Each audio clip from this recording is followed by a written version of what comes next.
So if you'd like to start by finding a comfortable position for yourself in meditation, with your right leg on your left leg, your right hand on your left hand, with the index finger of your right hand touching against the thumb of your left hand, with your hands palm upwards on your lap. Find a position for yourself by which you feel alert and yet relaxed, not leaning too far forward, not too far back, not leaning to the right, nor to the left.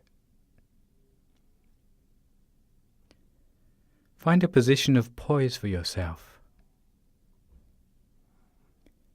Make sure your eyes are only very gently closed. Never squeeze your eyes closed, but close your eyes gently in the same way you would close your eyes to go to sleep. Make sure there is no heaviness on your eyelids. If you notice that your eyes are closed too tightly, or if there is any heaviness on your eyelids, you may need to open your eyes and close them again more gently. Once your body is completely relaxed, you can turn your attention to relaxing the mind.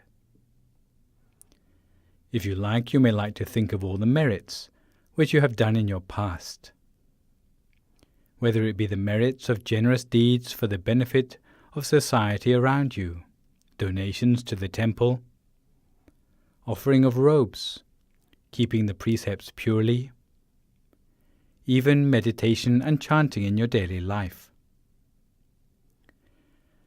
But if you think about all the merits you performed, in the end it will bring you a feeling of joy and happiness in the mind, as if the merit moves you to the extent that you feel refreshed inside.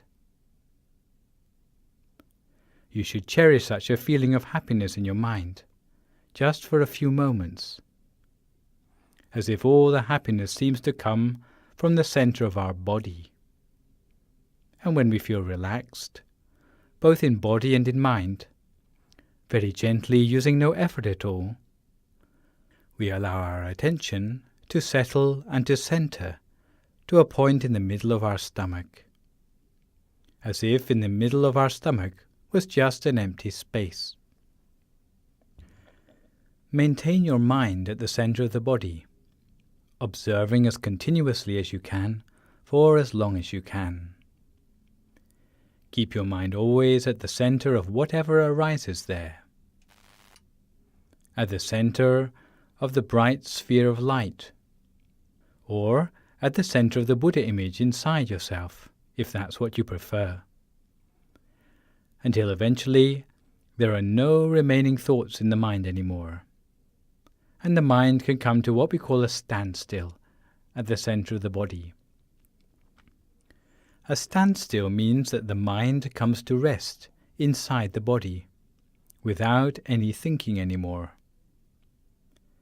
Some people think that the mind is nothing without thinking.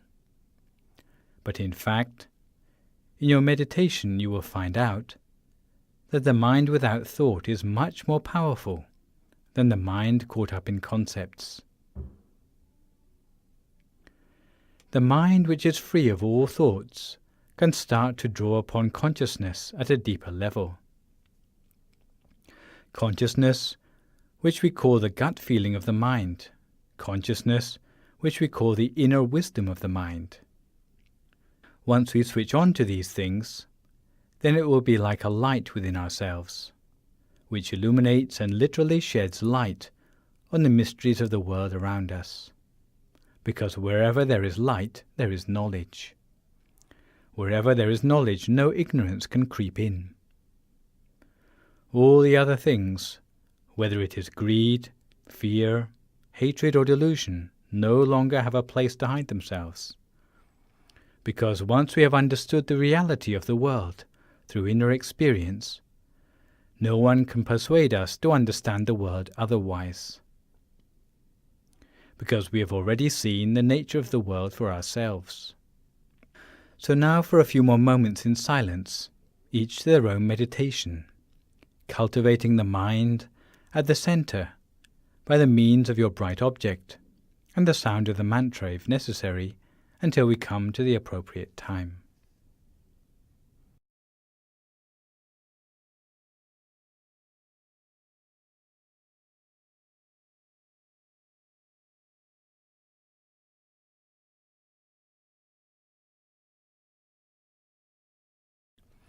Today, as we meditate, we're going to look at the important practice of spreading loving kindness. Because according to the Buddhist scriptures of the Anguttara Nikaya's Ekadasaka Nipata, spreading loving kindness has the following 11 benefits.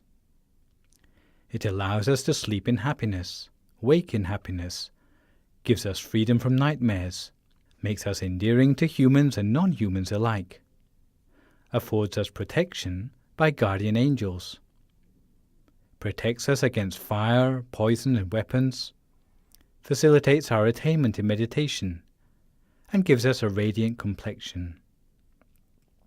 It protects us from senile dementia, and if at the end of our life we have still not attained enlightenment, we will attain the Brahma world.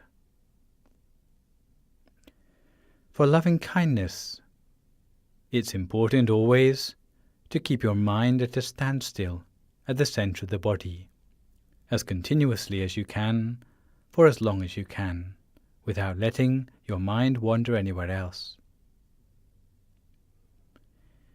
If you find your mind is attracted away by the sounds around you, sensations in your body, or thoughts in your head, as soon as you realize, always bring your mind back again to the center of the body and continue as before. Cultivate your mind in this way as continuously as you can, for as long as you can, with or without the mantra, depending on your chosen style.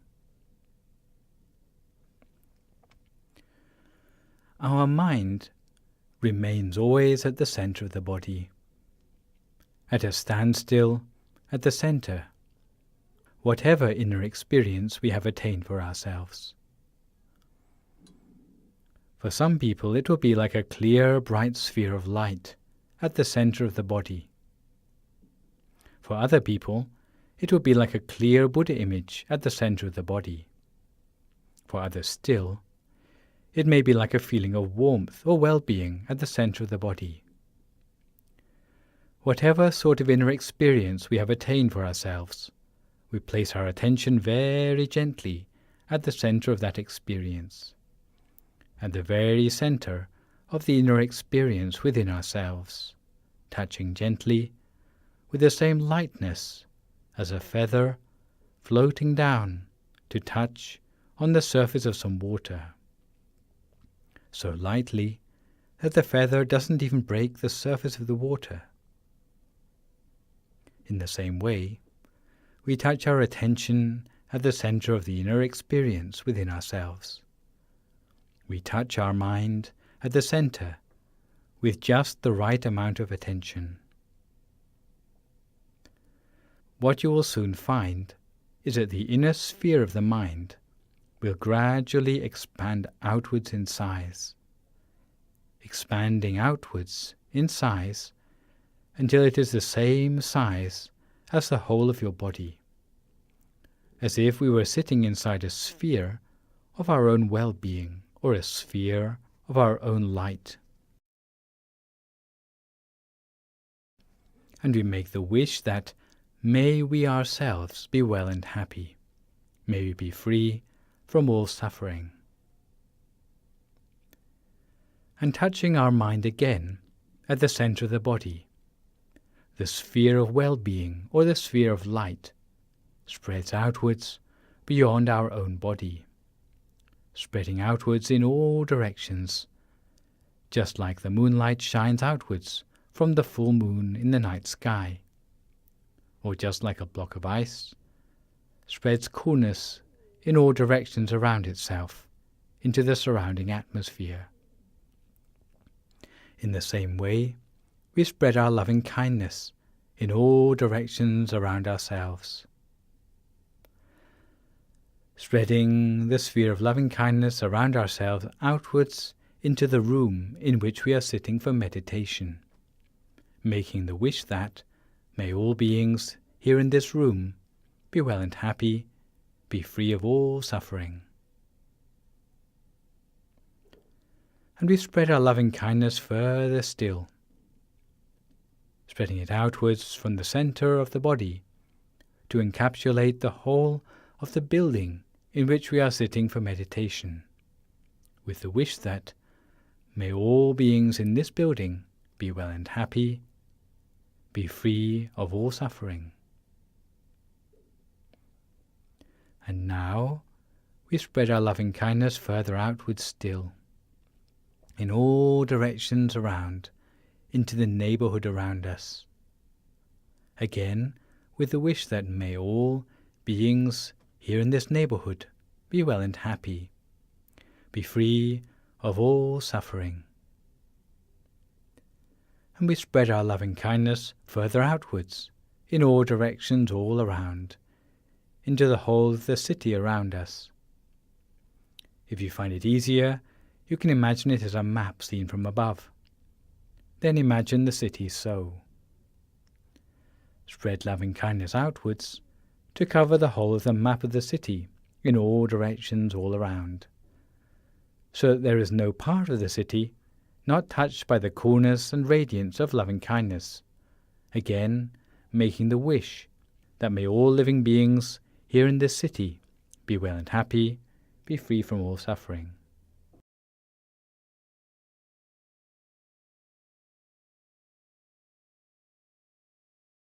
And we spread our loving kindness further outwards, beyond the city limits, to the whole of the country, outwards to the very borders of the country in all directions all around, spreading loving kindness without exceptions to the very borders of our country in all directions all around, again making the wish that may all beings in this country be well and happy and be free of all suffering.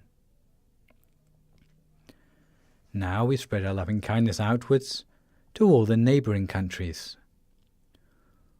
all the neighbouring countries all around, spreading loving kindness in all directions to all the living beings without exception, again with the wish that may all these living beings be well and happy, be free from all suffering. And now we spread our loving kindness outwards again to the whole of the continent around us, every country on this continent, so that our loving kindness spreads its coolness and radiance to every country on this continent, again with the wish that may every living being here on this continent be well and happy, be free of all suffering. And now we spread our loving kindness further outwards still, to every continent of the world, whether it be Asia, Europe, Africa, North and South America, Australia or Antarctica, so that there is no corner of the world not touched by the radiance and coolness of our loving kindness, spreading our loving kindness to every place on the surface of our planet, again with the wish that may every living being without exception, whether on the land, in the air or in the sea, be well and happy, be free from all suffering.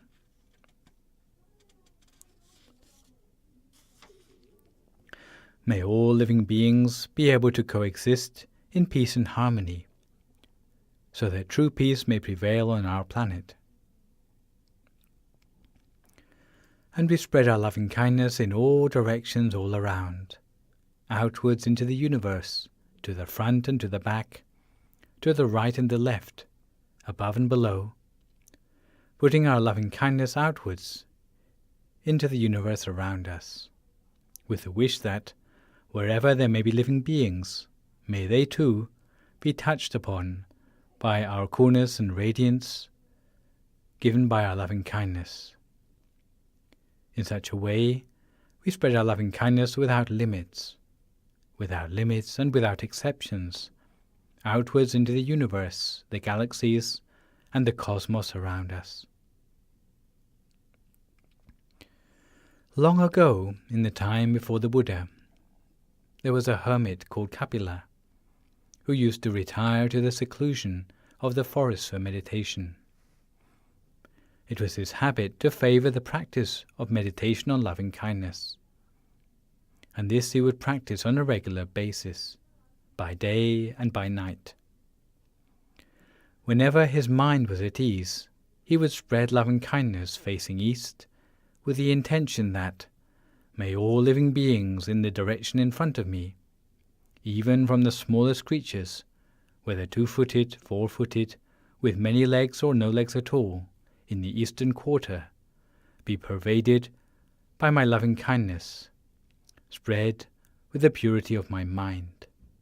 May all these beings enjoy happiness and be free from all suffering. The next day, he might spread loving kindness in the same way to the western quarter, the northern quarter, the southern quarter, upwards or below. He would spread loving kindness in this way in all directions, consistently and regularly, until it became his habit. Whenever he slept in happiness, as if slipping into deep meditation. It would bring him joy the whole of the time, and he would have a dreamless sleep. If he ever dreamed, it would be of auspicious things. On waking, he would feel refreshed, free of sleepiness. He always had a very radiant complexion because of his practice, and even if there was danger in his midst, it could never harm him. He was loved and respected by men, angels, and the forest creatures alike. He was able to enter upon meditation easily and attain the absorptions quickly, his mind coming to a standstill swiftly, because he was able to let go of external events easily, bearing no anger or grudges towards anyone. His mind was bright at the center of his body, brighter than the sun at midday. As a result of his practice, the forest became abundant with fruit, and as soon as animals which were sworn enemies, like deer and tigers, came into the vicinity of the forest, miraculously they were able to coexist in harmony, because even their minds changed to become filled with loving kindness towards one another, following the example of the hermit. However, when those animals came close to death, they would be unable to stay in the forest, but felt compelled to pass away outside the forest so as not to pollute the pure atmosphere of the place. Even the creepers and shoots of the plants in the forest coiled auspiciously in a clockwise direction. Later, after many aeons had passed, this place was to become the town of Kapilavastu, in the present-day Nepal, where the Lord Buddha was to grow up. These are some of the fruits of spreading loving kindness, which appear even during the present lifetime. So, having spread loving kindness in this way, we condense our awareness down, back to the center of our body again, taking careful note of the brightness, the clarity, and the feeling of peace and joy at the center of our body. In particular, we should take mental note of the feeling of well-being at the center of our body, remembering this feeling as well as we can, because this feeling of well-being is very important for us. It represents the state of progress in meditation that we have made up till now. If we can remember this feeling as well as we can, the next time we come to meditate again, we can start again from this feeling. And starting again from this feeling, we can continue to make progress in meditation next time from where we left off. So for the last few moments of this meditation, take a few moments to make a mental note of the state of your progress in meditation, remembering the feeling as well as you can. Now for a few more moments, each of their meditation practice in silence.